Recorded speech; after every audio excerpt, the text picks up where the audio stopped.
ating mga balita, tiniyak ngayon ni Pangulo Aquino ang tapat at maayos na serbisyo ng kasapi ng Armed Forces of the Philippines. Nagsalita ang Pangulo sa ika-79 na anibersaryo ng AFP kasabay ng pagtiyak sa dagdag na benepisyo para sa mga sundalo. Sa nasabing okasyon, tiniyak din ng punong ehekutibo ang modernisasyon ng hukbong sandatahan ng Pilipinas. Ito ay upang higit na mapangalagaan ang seguridad ng bansa at matugunan ang problema ng mga mamamayan sa panahon ng kalamidad at iba pang sakuna. Narito ang report ni Rocky Ignacio. Tiniyak ni Pangulo Aquino ang pagkakaroon ng marangal at patuloy na pag-aangat sa kalidad ng serbisyo ng Armed Forces of the Philippines kasabay ng pagkakaloob ng dagdag benepisyo sa mga sundalo. Sa kanyang pagsasalita sa 79th AFP celebration sa Capaguinaldo, isang maagang pamasko ang agad ibinalita ng Pangulo. Ito ay ang pagtataas ng subsistence allowance sa 150 pesos mula sa dating 90 pesos. May good news nga po tayo sa inyong anibersaryo. Ang sabi sa atin ni Senate President Franklin Drilon na ating kasama itong araw na ito, naipasa na kagabi sa Senado at sa Kamara de Representantes ang panukalang iangat sa 150 piso mula sa 70 piso ang subsistence allowance ng ating mga sundalo, pulis at iba pang kasapi ng uniformadong hanay. Inaabangan na lang po natin ang panukala at pag lumapag ito sa ating mesa ay pipirmahan agad natin ito. Ngayon nga pong sumasailalim sa modernisasyon at tumaharap sa matatawag na renaissance ang ating buong sandatan lakas.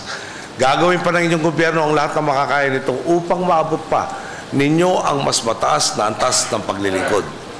Mapalalim pa ang inyong kakayahan at tumibay pa ang profesionalismo at integridad ng inyong institusyon. May tema na sandatahang lakas sa ika-79 na taong naglilingkod ng tapat tungo sa kapayapaan, kaunlaran at kasaganaan. Ipinarada ang makabagong kagamitan ng AFP. Ayon sa Pangulo, tapos na kasi ang yugto ng ginawang racket ang pagbili ng modernong gamit ng AFP. Tapos na po ang panahon ng kulang-kulang ang baril ng mga tagapagtanggol ng bayan. Tapos na ang panahon na ultimo maayos at kinakailangang kasuotan ay hindi pa sa inyo may pagkaloob ng pamahalaan. Tapos na ang panahon na ginagawang racket, ang pagbili sa Kevlar helmets at isinasangkalan ang buhay ng ating mga kawal. Ngayon, buong-buo ng suporta na sa inyo ng Estado at ng taong bayan. At sa mga nagnanais pang ibalik ang inyong institusyon sa lumang kalakaran, maya naman kayo at matakot din. Hindi titigil ang reforma at hindi titigil ang aming pagsisikap para masigurong mananagot ang mga tiwali. Bungaan niya ito ng reforma at pagkilala sa mabuting pamamahala. Hindi niya dapat nalalagay pa sa peligro ang mga sundalo na tapat na naglilingkod sa bansa, laban sa karahasan, kalamidad at iba pang uri ng sakuna. Dumating rin sa selebrasyon ang mga Filipino peacekeepers.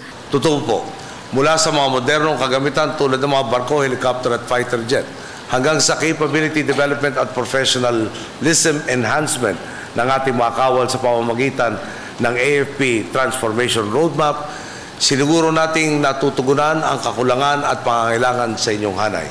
Lalo pa natin pag-iibayuhin ang force-on-force training ng ating mga kawal kasabay ng pamumunan sa tinatawag ninyong miles equipment. Malinaw po, isinasagad ng inyong gobyerno ang pagkakataon na palakasin ang inyong hanay at ihatid sa inyo ang nararapat na benepisyo. Nagtutulak tayo ng reformang nagdadala ng higit na serbisyo sa mga kasapi ng AFP. Muli rin ipinaalala ng Pangulo sa mga sundalo ang pagpapanatili ng integridad. Malapit na anya ang eleksyon kaya huwag hayaang magamit ng mga politiko.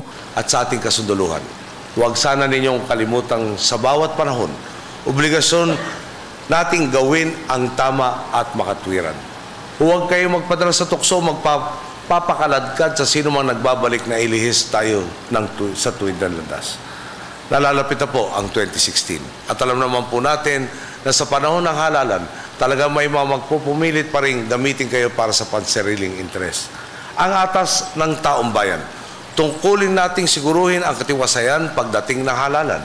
Inaasahan ang inyong hanay na manatili sa panig ng taong bayan. At dahil malapit ng Kapaskuhan, inatasan ng Pangulo ang AFP na tiyakin ang mapayapa at ligtas na selebrasyon ng bansa. Para sa Telebisyon ng Bayan, Rocky Ignacio.